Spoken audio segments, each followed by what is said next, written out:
Alors,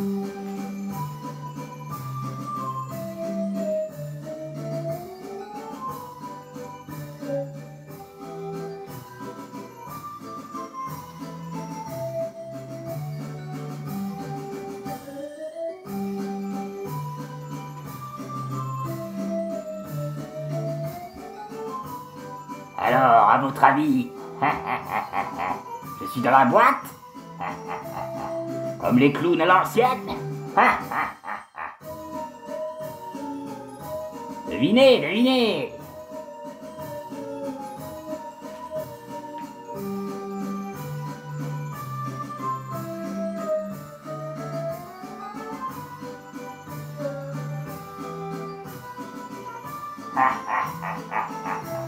Vous y avez tous cru, hein?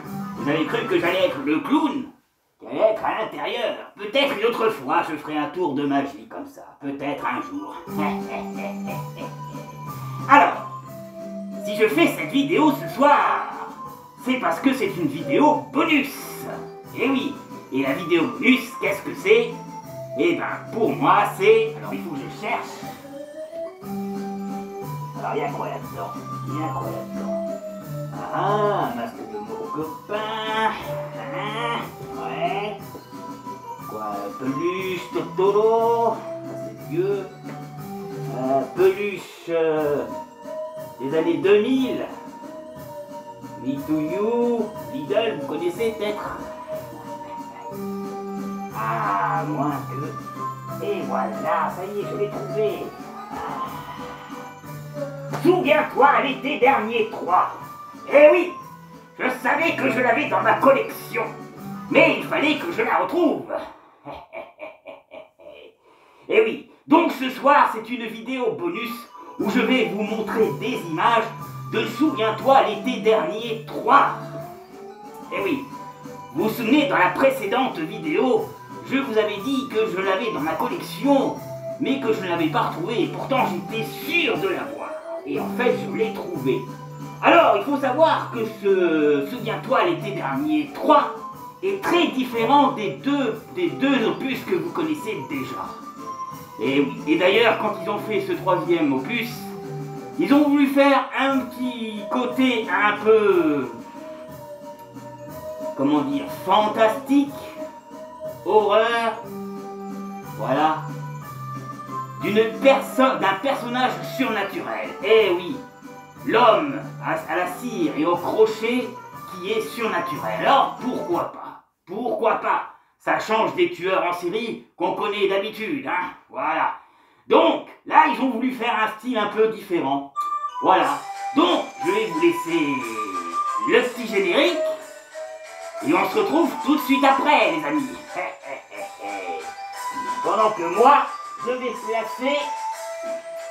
Souviens-toi, l'été dernier. Numéro 3.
connaissez tous l'histoire, j'imagine. À propos de ce qui se passe tous les 4 juillet. Amber, tu veux faire flipper tout le monde ou quoi? Non. J'adore ta façon de la raconter. On peut savoir de quoi vous parlez? On parle du pêcheur. La frayeur! Chaque année, le 4 juillet, il sort son chapeau et son ciré. Il aiguise son crochet de marin et il se met en chasse. Mais détail important, il ne s'en prend qu'à des jeunes. Ouais, il s'attaque à ceux qui cachent des trucs vicieux. Toi, par exemple, Zoé, je parie que tu gardes des secrets un peu salaces. Ouais, il paraît que t'es nul au plumard.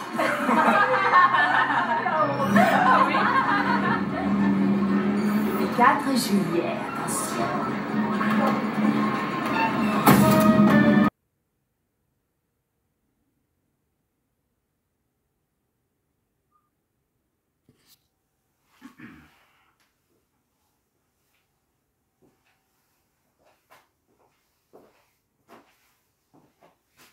Donc, à partir du 3e opus de Souviens-toi l'été dernier 3, qui veut dire le pacte du silence jusqu'à la mort,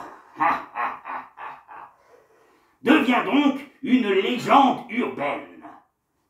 Très très marrant, hein, vous ne trouvez pas? Une légende urbaine. Vous avez vu déjà les films légendes urbaines, hein?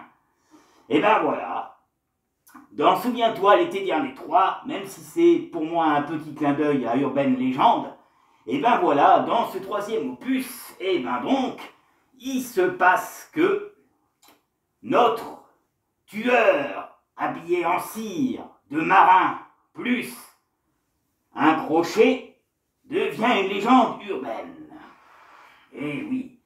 Et bon, bien sûr, on retrouve le scénario qu'il y avait dans les 2 opus, mais avec un peu plus de choses un peu différentes, où ce personnage, justement, ce marin, va devenir surnaturel. Eh oui. D'ailleurs, je vous montrerai quelques séquences. Mais quand même, je vais vous parler du synopsis avec le détail, cette fois-ci. Voilà. Donc, en 2005, Amber Wallace se rend dans une fête foraine avec son petit ami Kobe, Peterson, et leur amie Zoé, voilà, et Roger, après une mauvaise blague de Roger, est accidentellement tué. Les 4 amis décident alors de s'en...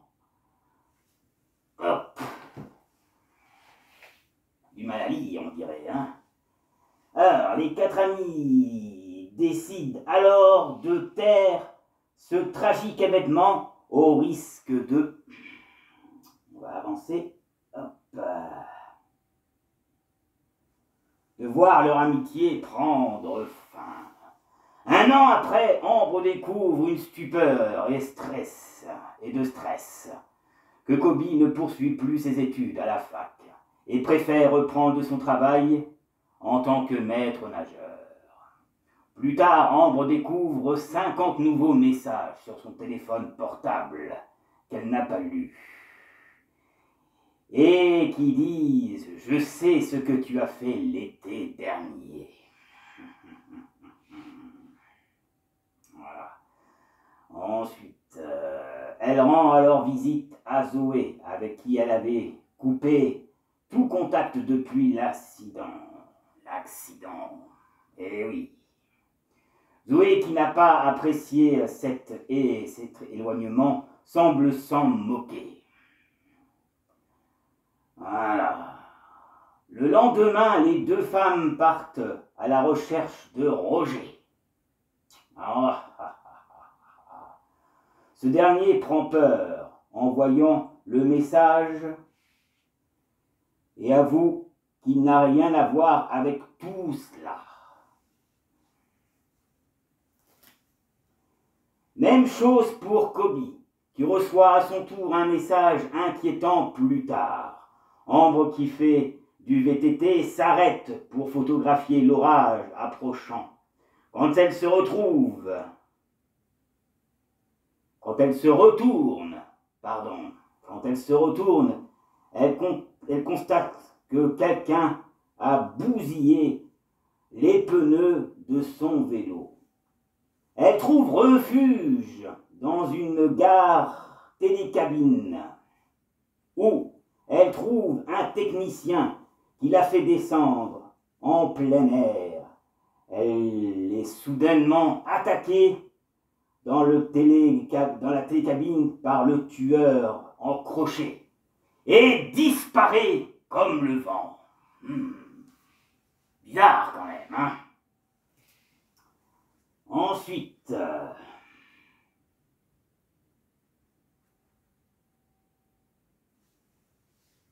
voilà.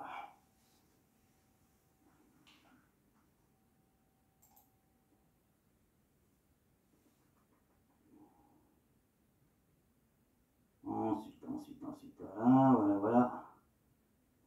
Roger se fait poursuivre par le tueur au crochet, qui finit par lui trancher la gorge. Quelques minutes plus tard, Ambre et Zoé et Kobe débarquent chez Roger et tombent sur son cadavre avant de se faire surprendre par le shérif adjoint Hafner. En rentrant chez elle, Ambre découvre le mot « bientôt » inscrit sur le mur.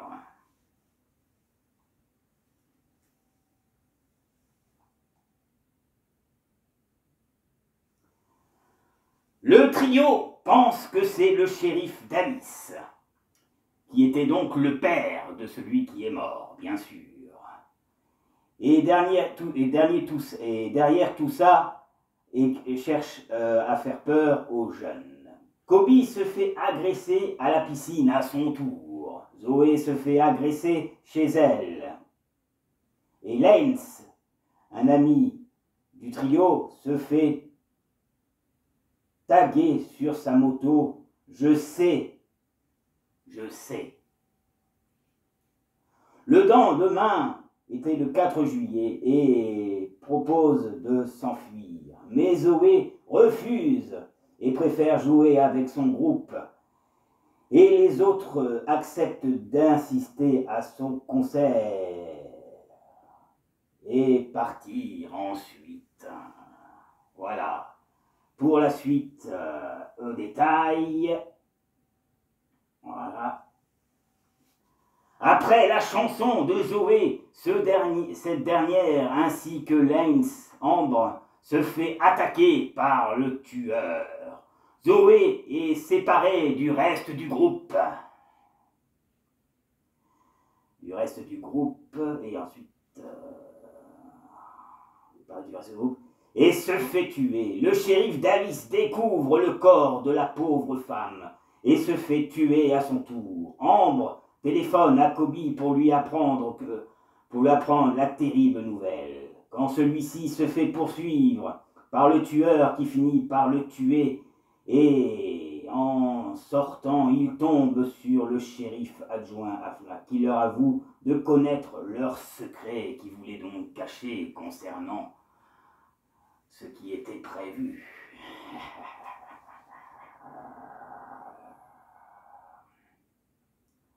Il leur demande de monter dans la voiture, mais le corps de Zoé s'y trouve. Alors soudain, les deux personnes pensent que c'est lui le tueur. Mais non. Afen explique que ce n'est pas lui qui a mis le corps là. Le tueur surgit derrière le policier qui le menace avec un fusil à pompe. Il lui tire dessus plusieurs fois et semble être insensible aux balles et à la douleur. C'est quand même curieux, vous ne trouvez pas, mes amis, hein?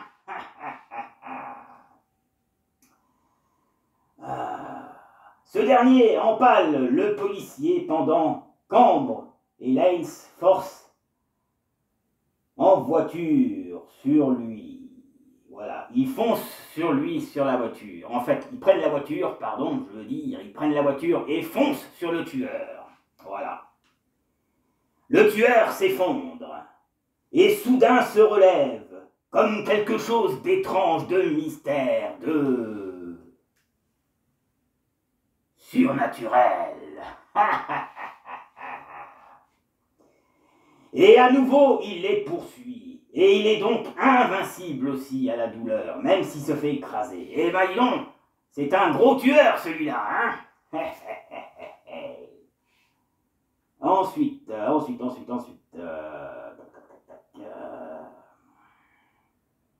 Voilà. Après un rude combat, les deux jeunes viennent à bout du tueur. Et le tueur meurt. Peut-être. Étant donné qu'il est surnaturel, ça m'étonnerait qu'il soit mort, hein, même s'il est déchiqueté. Hein. Voilà. Ensuite, un an plus tard, nous retrouvons Ambre qui doit s'arrêter sur le bas-côté de la route, car elle a un pneu crevé. Et oui, elle est partie, et puis le pneu crevé de sa voiture, comme par hasard en pleine rue, est crevé. Elle est seule, elle prévient son copain. Malheureusement, son copain lui pose des questions et elle dit que non, ça va, il n'y a pas de problème. Jusqu'à que le tueur apparaît derrière elle et la tranche à son tour. Voilà, mes amis, le synopsis avec de l'hésitation, parce qu'il faut que je lise quand même. Et des fois, c'est pas facile de déchiffrer, hein, parce qu'il y a des trucs, c'est vraiment flou, hein, des fois. Alors, je fais du mieux que je peux pour vous raconter l'histoire. Donc, voilà. Donc, ce tueur qui pense l'avoir tué revient en fait pour finir son travail. Et oui, comme c'est plutôt un personnage surnaturel, il fallait donc qu'il fasse un truc comme ça. Voilà. Voici maintenant une autre séquence que je vais vous montrer. Hein, et vous verrez, et on se retrouve tout de suite après. Certaines choses à vous dire après concernant ce que m'a confié Fenris pour HeroQuest. Mais d'abord, avant de vous parler de cela, nous allons continuer le film avec quelques séquences supplémentaires pour vous divertir un peu. Allez, restez avec moi, hein.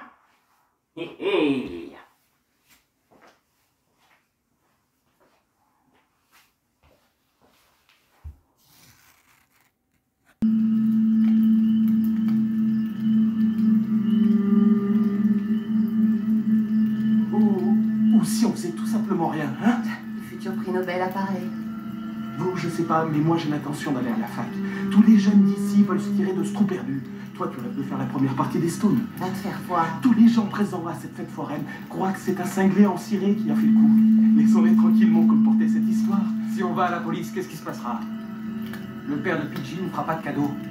Déjà qu'il a jamais pu nous encadrer, et dans ce trou à rat de province, innocent ou coupable, on est mort. On continue de faire semblant comme si de rien n'était. Cette version est de garder à jamais le secret. On l'emporte dans la tombe. Tu crois que ce sera aussi facile? Et toi, tu crois qu'en avant, ça ramènera Pidgey? Tout le monde a vu le tueur te la serrer.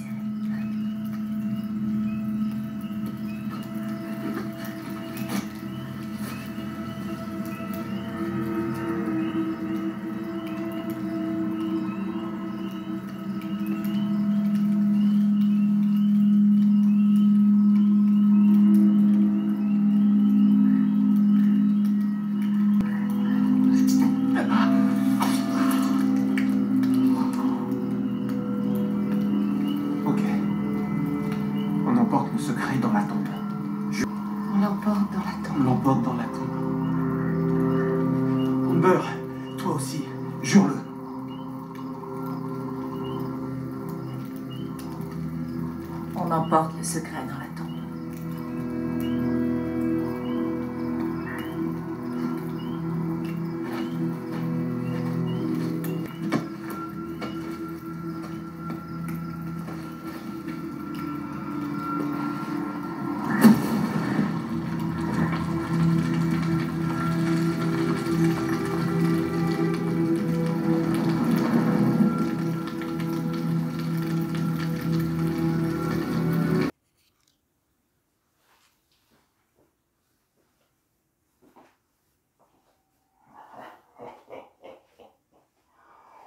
emporte jusqu'à la tombe.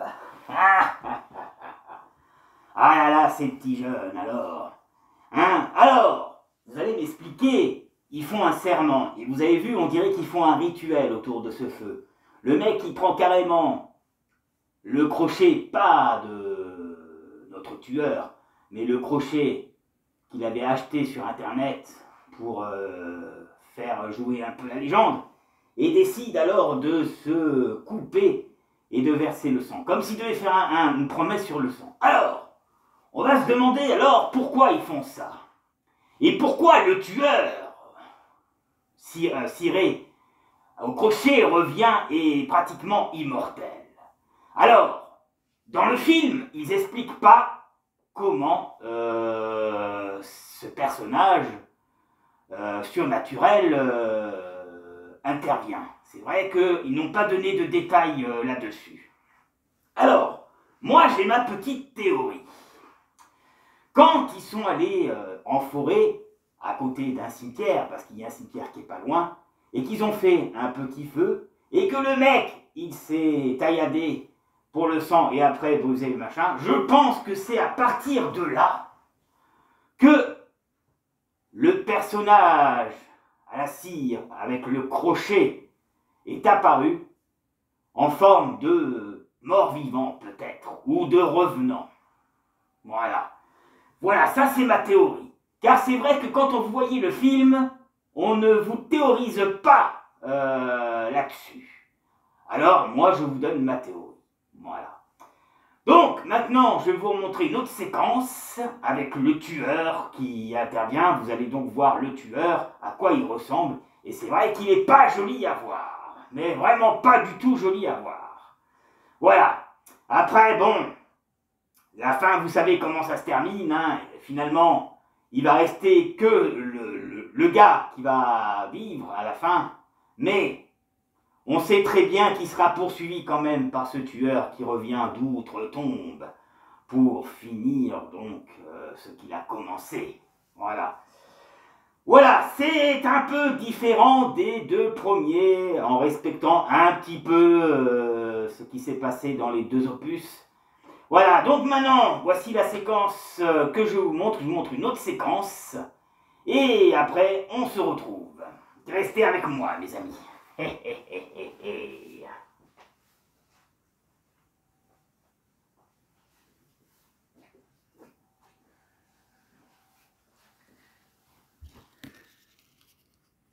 Oh non.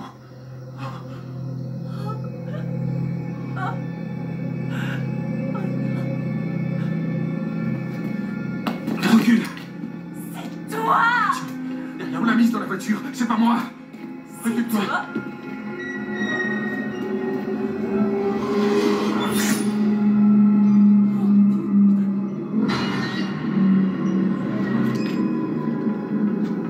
On joue plus du con. Couche-toi à terre, les mains sur la tête. Lève les mains ou t'es un homme mort. Les mains en l'air.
Il y a 10 ans.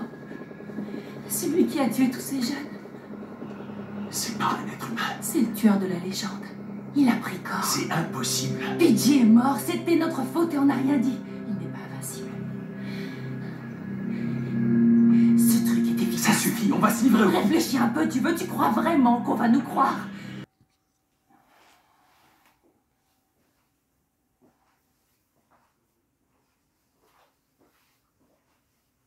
Celui-là, hein, quand il veut ses victimes, il ne rigole pas, hein.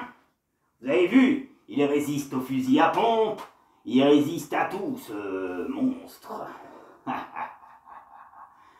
Ah là là là là là là, que c'est incroyablement délicieux de voir un personnage surnaturel comme ça qui vient vous hanter. Imaginez si ça vous arrive à vous. Dans quelle situation vous vous retrouverez, hein? Certainement que vous aurez très peur, hein? Vous vous battrez pour votre survie, hein? Ce qui est normal, hein? Bien sûr. Voilà, donc, mes amis, je vais vous montrer une dernière séquence avant de nous quitter, bien sûr, mais je vais avant tout vous parler de HeroQuest, du scénario qu'a prévu Fenris pour HeroQuest pour la suite de son personnage Krorn et Aldebaran. Et le chapitre va s'appeler, que je me souvienne, j'ai oublié, je crois qu'il est marqué dans la liste, la quête des ombres. Voilà, c'est ça, la quête des ombres. La quête des ombres. Voilà, la quête des ombres, avec, en plus, la compagnie de l'ombre aussi. Donc, c'est le scénario qui va se passer après, il m'a dit, après le dernier voyage de Hikmet. Alors, pour ceux qui suivent cette vidéo, et qui ont suivi les vidéos de Fenris concernant HeroQuest, moi, Gripsou, je me permets de vous dire la suite des événements qui sont prévus. Alors, quand il va faire la campagne, je ne sais pas. Il n'y a pas de date précise pour l'instant.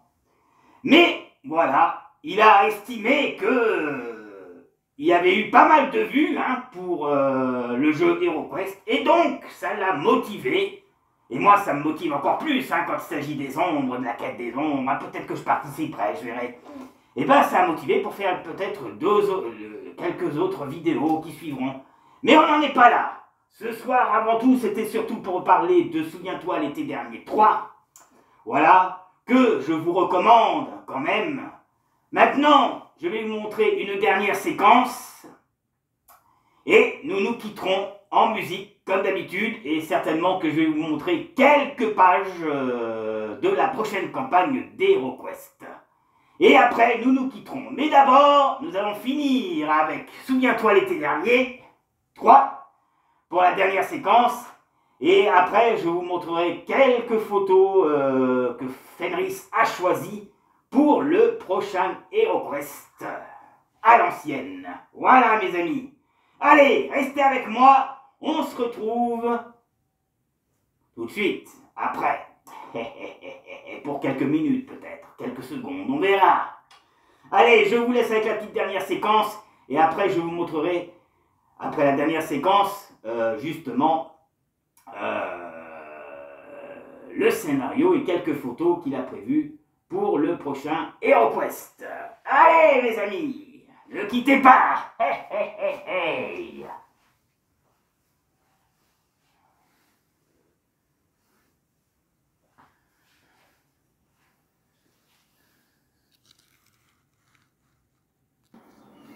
Ouais, c'est bien un pneu. Qu'est-ce qui a bien pu faire ça?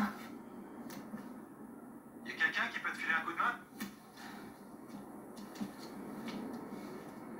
Non, il n'y a personne sur cette route. Et t'as une roue de secours? Lance? Lance, tu m'entends?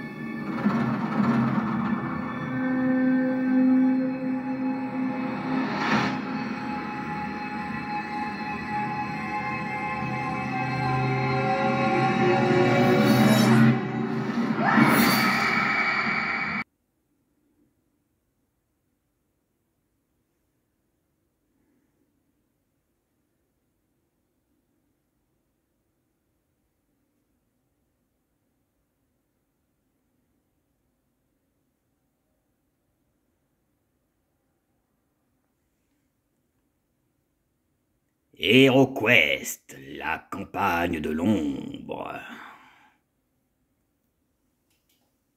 Prochain chapitre.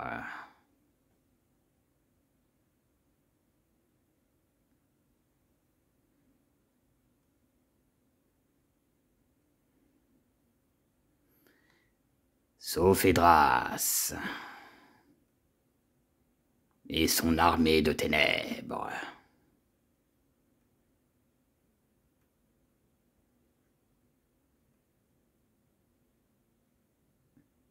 Avec des orques de la tribu du loup gris.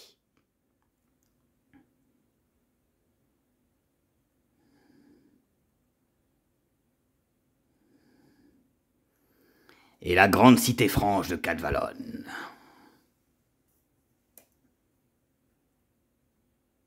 Regardez comme c'est immense.